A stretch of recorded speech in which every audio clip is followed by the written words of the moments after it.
Hello and welcome to Reconstruction video part 2, and we're going to be talking about the debate that leads up to who should force Reconstruction, or who should dictate the means of Reconstruction, whether it be a presidentially led Reconstruction or congressionally led Reconstruction. But we're going to start with kind of what is happening at the time. So we are ending directly after the Civil War, and we're going to be focusing at the end of the Civil War. And the Civil War did not end the bitterness between the northern states and the southern states. It did not solve a lot of the problems. It didn't change the race relations that went on. It did abolish slavery, but that's pretty much the result of the Civil War. And so there's a lot of drastic changes that happened in Southern society at the time. You have the infrastructure almost completely decimated. You have people who have been displaced, refugees. You have a lack of transportation, a lack of food sources. And so the problem is, what are you going to do with these new southern states?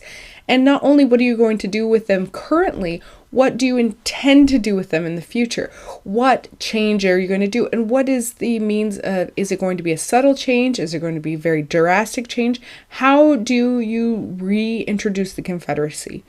What do they have to do to get back into the Union, back into the United States? Also, what are you going to do with all these freed African Americans? How are you going to change not only the social setting of slavery in the South, but also political systems as well? What is the role of the freed African American? Are they supposed to be politically charged? What are their role in society? And so this is kind of the great experiment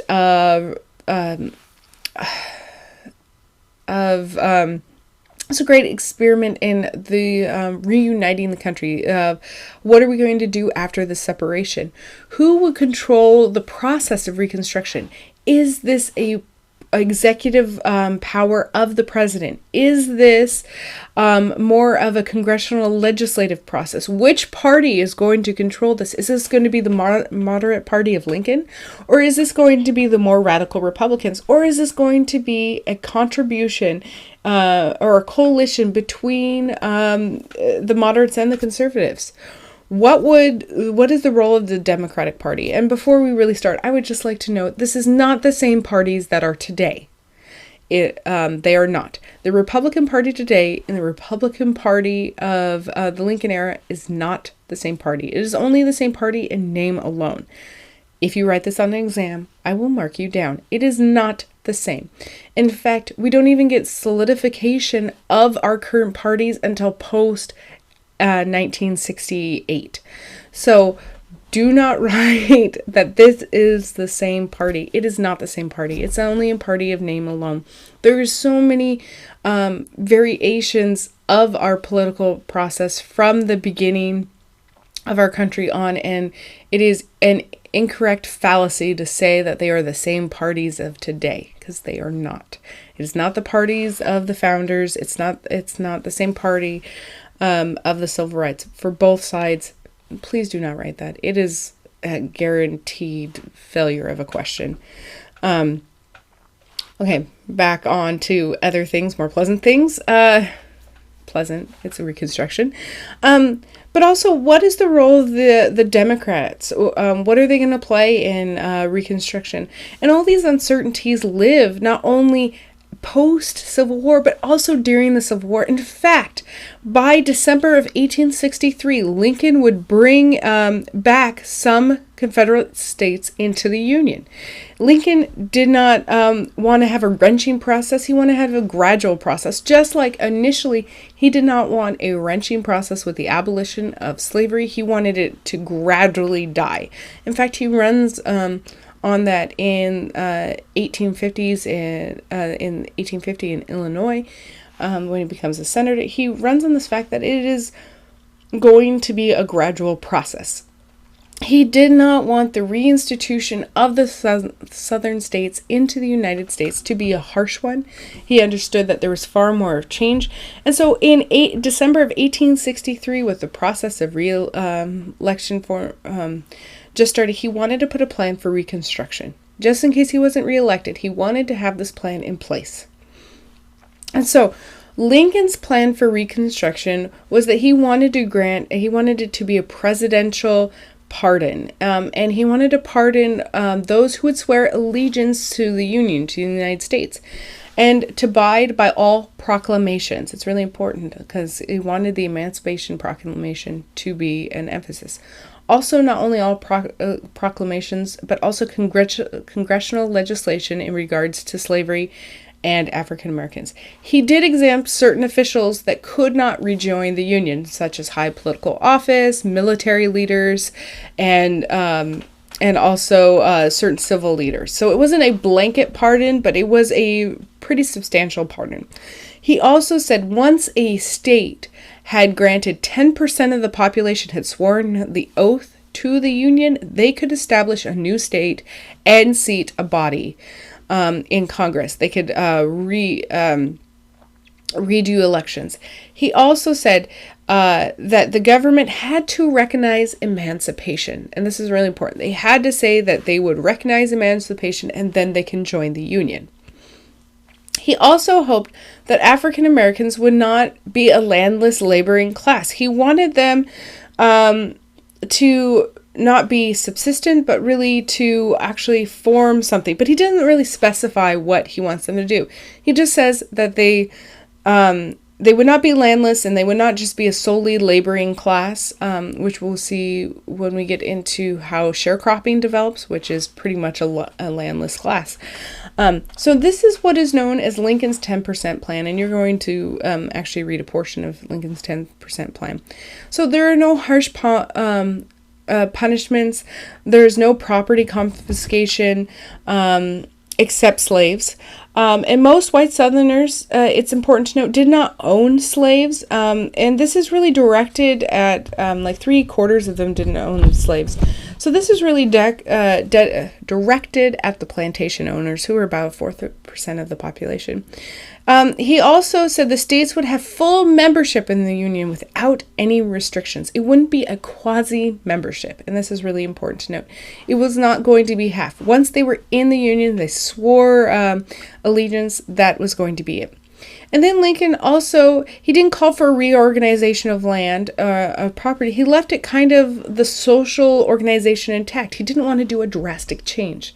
So he said, we have to do something with slaves, but we're not going to steal the land. He also wanted a cushion, as he quoted, a cushion the shock of the total revolution of labor, so that both African Americans and whites in the South could gradually work together and to live together.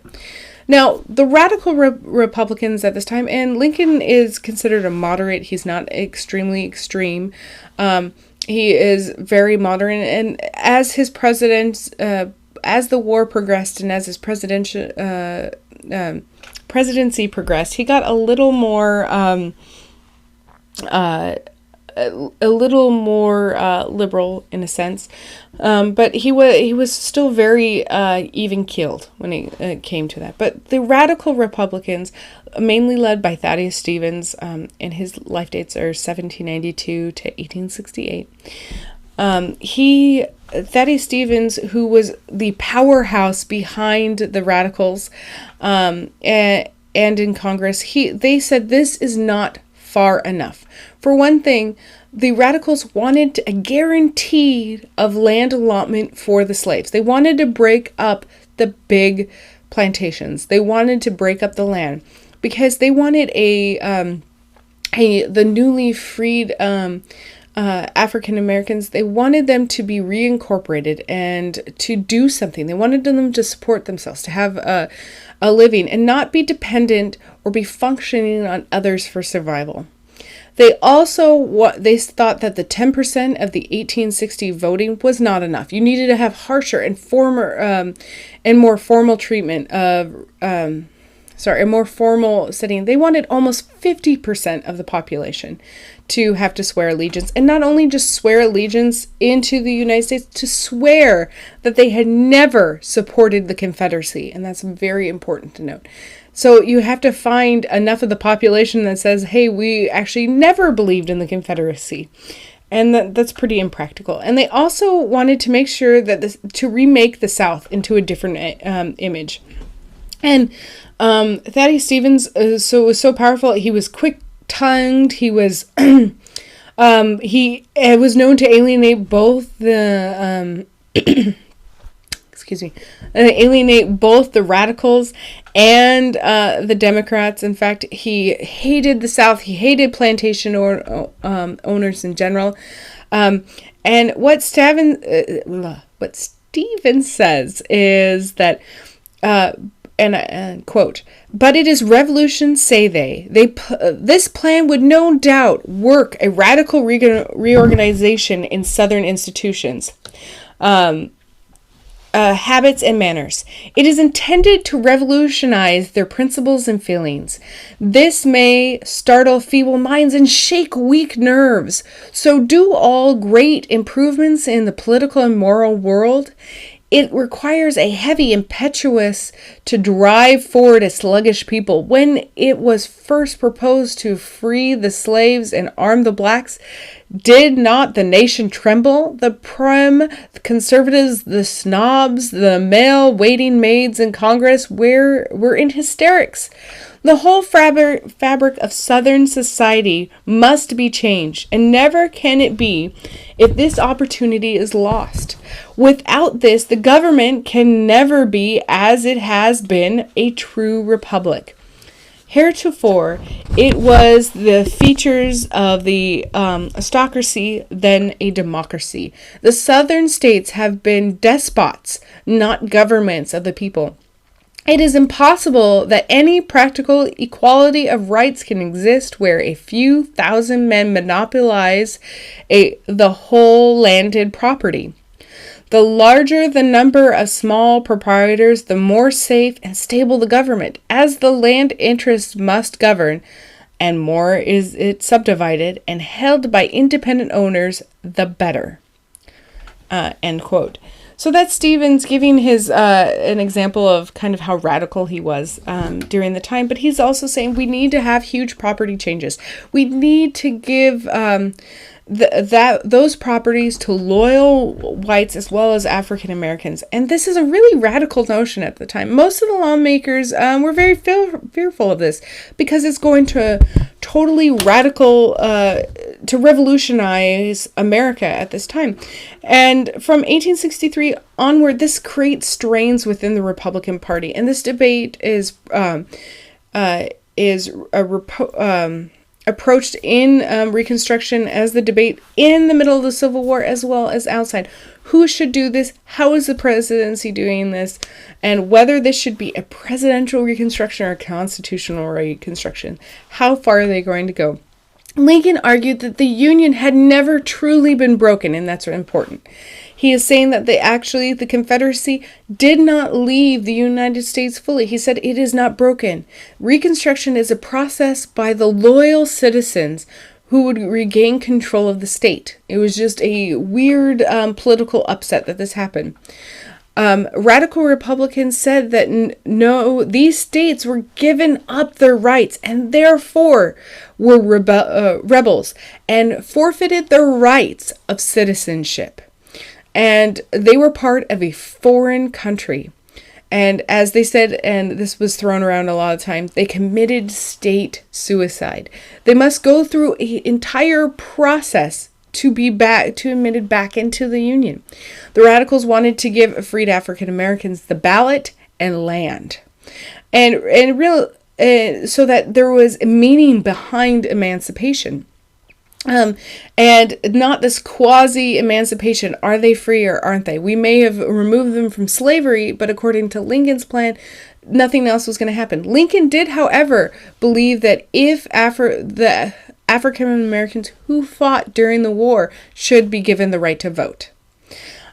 He also said that, and this is really important to note, that women at this time did not have the vote. And so there's a big split, not only within the Republican parties also, but women who were big proponents of emancipation and who really fought for slave rights, including Elizabeth Cady Stanton, and and many other women began to remove themselves from this debate and saying, look, if you are not going to give women the right to vote, and we have been fighting just as hard as you have for the emancipation of slaveries, and you're going to give it to slavery, you're going to give it to African Americans, but not women. They actually end up turning most of the women's suffrage movement at this time actually turns their back on Reconstruction during the time. They actually say, if you don't give us the vote, then we are not going to support the enfranchisement, which means the right to vote, for African Americans. But it's a very this kind of thought, and this should some of this should be sounding familiar of who should vote. And if you look right now, under the Trump administration, they revoked citizenship to Iraqi and Afghani soldiers and spies and interpreters who risked their lives to save U.S. soldiers. And so what had previously been promised as, if you fight for us, we'll give you the vote, or we will give you citizenship. Today, we are removing that citizenship. And this is kind of the same debate that is going on at the time, where African Americans are saying, hey, we fought for the Union. We should get the right to vote. We should be considered free and citizens. And so this is a really contentious problem then and today as well. So as